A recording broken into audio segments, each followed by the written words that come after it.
નમસ્કાર દર્શક મિત્રો, આપ નિહાળી રહ્યા છો N24 ગુજરાતી।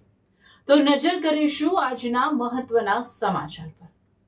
વડોદરા ગ્રામ્ય એલસીબીનું મોટું સપાટું ઓપરેશન પરાક્રમ હેઠળ 80.98 લાખનો વિદેશી દારૂ ઝડપાયો। વડોદરા જિલ્લામાં ગેરકાયદેસર પ્રવૃત્તિઓની બુટલેગરો સામે લાલાક કરતા વડોદરા ગ્રામ્ય પોલીસને મોટી સફળતા મળી છે। ઓપરેશન પરાક્રમ અંતર્ગત લોકલ ક્રાઇમ બ્રાન્ચે દિલ્હી મુંબઈ એક્સપ્રેસ હાઈવે પર વોચ ગોઠવી એક આઈસી ટ્રકમાંથી 80,98,800ની કિંમતનો વિદેશી દારૂનો વિશાળ જથ્થો ઝડપી પાડ્યો છે।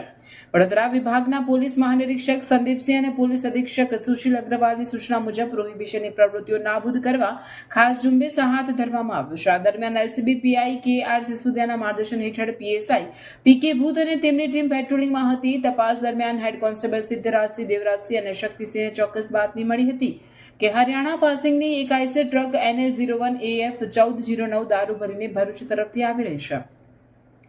બાતમીના આધારે લક્ષ્મીપુરા ગામના બ્રિજ પાસે વોચ ગોઠવી ટ્રકને કોર્ડન કરવામાં આવી હતી। કુલ 91.10 લાખનો મુદ્દામાલ જપ્ત કર્યો। ટ્રકની તલાશી લેતા તેમાંથી વિદેશી દારૂની કુલ 501 પેટીઓ, 19,080 નંગ બોટલ મળી આવી। પોલીસે નીચે મુજબનો મુદ્દામાલ કબજે કર્યો છે। વિદેશી દારૂ 80,98,800, આઈસર ટ્રક 10 લાખ, રોકડ અને અન્ય સામગ્રી 11,500, કુલ મુદ્દામાલ 91,10,300।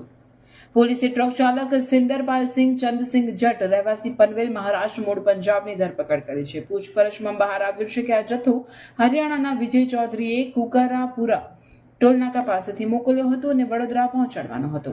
પોલીસે મુખ્ય સપ્લાયર વિરુદ્ધ પણ ગુનો નોંધી વધુ તપાસ હાથ ધરી છે। આ સફળ કામગીરીમાં એલસીબી પીએસઆઈ PK ભૂત સહિત હેડ કોન્સ્ટેબલ સિદ્ધરાજસિંહ, દેવરાજસિંહ, શક્તિસિંહ, મુકેશભાઈ, નરેશકુમાર અને અજયસિંહ જોડાયા હતા।